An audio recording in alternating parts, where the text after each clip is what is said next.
KIA KIA KIA अरे पीछे करना है।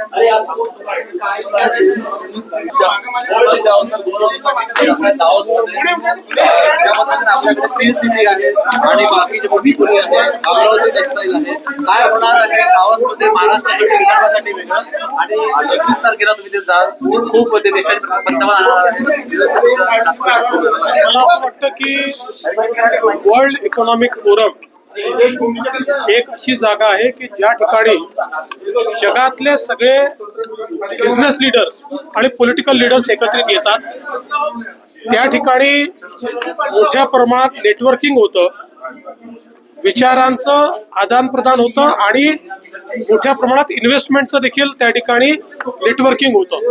आणि त्या दृष्टीनेच मी त्या ठिकाणी चाललेलो आहे. अनेक महत्वाच्या बैठकी माझ्या ठरलेल्या आहेत, अनेक बिझनेस लीडर सोबत देखील ठरलेल्या आहेत, काही वर्ल्ड लीडर सोबत देखील ठरलेल्या आहेत. मला विश्वास आहे की चांगल्या प्रकारच्या इन्व्हेस्टमेंट अपॉर्च्युनिटीज त्या ठिकाणी मला दिसत आहेत. मोठ्या प्रमाणात गुंतवणूक महाराष्ट्रात आणण्यास आम्ही यशस्वी होऊ हा मला विश्वास है। दावोस जा रहे हैं, क्या विषय दावोस जा रहे हैं? वर्ल्ड इकोनॉमिक फोरम की बैठक दावोस में होती है। वहां पर दुनिया के सारे बिजनेस लीडर्स और पॉलिटिकल लीडर्स आते हैं। बड़े पैमाने पर नेटवर्किंग होती है, आदान प्रदान होता है। वहां पर इन्वेस्टमेंट की जो अपॉर्चुनिटीज होती है उसके ऊपर एक प्रकार से आदान प्रदान होता है। तो मैं उसी दृष्टि से वहां पर जा रहा हूं। देश और दुनिया के बिजनेस लीडर्स और पॉलिटिकल लीडर्स के साथ मेरी बैठकें तय हुई है और मैं मानता हूं कि बड़े पैमाने पर इन्वेस्टमेंट ये महाराष्ट्र में लाने के लिए हम लोग सफल रहेंगे। दिल्ली चुनाव में महिलाओं को भी 2500 रुपए की घोषणा पत्र में बीजेपी ने बताया है, तो क्या लगता है कितना ये मास्टर स्ट्रोक होगा? देखिए, दिल्ली की जनता का केजरीवाल जी के ऊपर से विश्वास उठ गया है और वो मोदी जी के नेतृत्व में बीजेपी की सरकार लाना चाहते हैं और इस बार बीजेपी की सरकार वहां आए।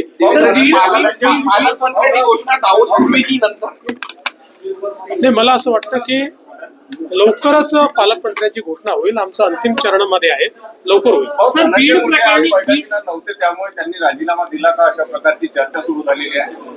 बीड प्रकरणी आता कारवाईची मकोकाची होत मागणी होती ती झाली, आता कुठेतरी तपास नीट होऊ पाहिजे, राजकारण बंद झालं पाहिजे।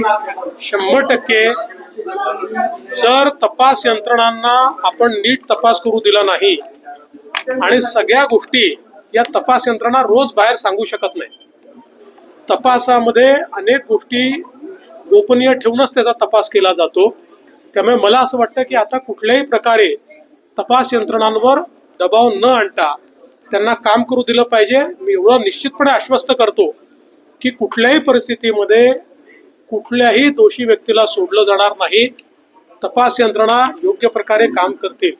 खरं म्हणजे मला अजून एका गोष्टीचं थोडं दुःख आहे की या ठिकाणी माननीय उज्ज्वल निकम साहेब यांच्यासारखे एक वकील आपण अपॉइंट करावे असा आपला प्रयत्न आहे। त्यांना आम्ही विनंती देखील केलेली आहे, पण मला विश्वास आहे ते सकारात्मक निर्णय घेतील। पण त्यांनी मला बोलताना सांगितलं की विनाकारण मला नेमल्यानंतर काही लोक राजकारण करतात आणि त्याला राजकीय रंग देतात, हे मला योग्य वाटत नाही। मला असं वाटतं की देशामध्ये अनेक वकील आहेत जे वेगवेगळ्या पक्षांमध्ये आहेत किंवा वेगवेगळ्या पक्षांमधून निवडणुका लढलेल्या आहेत, त्याचं राजकारण होत नाही। परंतु उज्ज्वल निकम साहेबांच्या नियुक्तीवर राजकारण करणं याचा अर्थ कुठेतरी गुन्हेगारांना मदत करण्यासारखा आहे। कारण उज्ज्वल निकमांचा आजपर्यंतचा इतिहास आहे की त्यांनी केस घेतली तर खरे गुन्हेगार जे असतात त्यांना शिक्षा होतेच। आता कोणाला त्यांना वाचवायचं असेल तर ते उज्ज्वल निकमांचा विरोध करतील।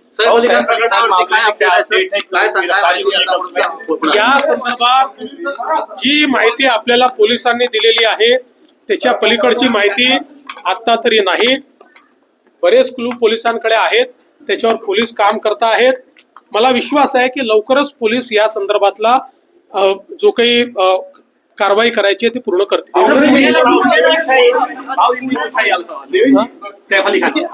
ऐसा है, उस मामले में पुलिस की तफ्तीश जारी है।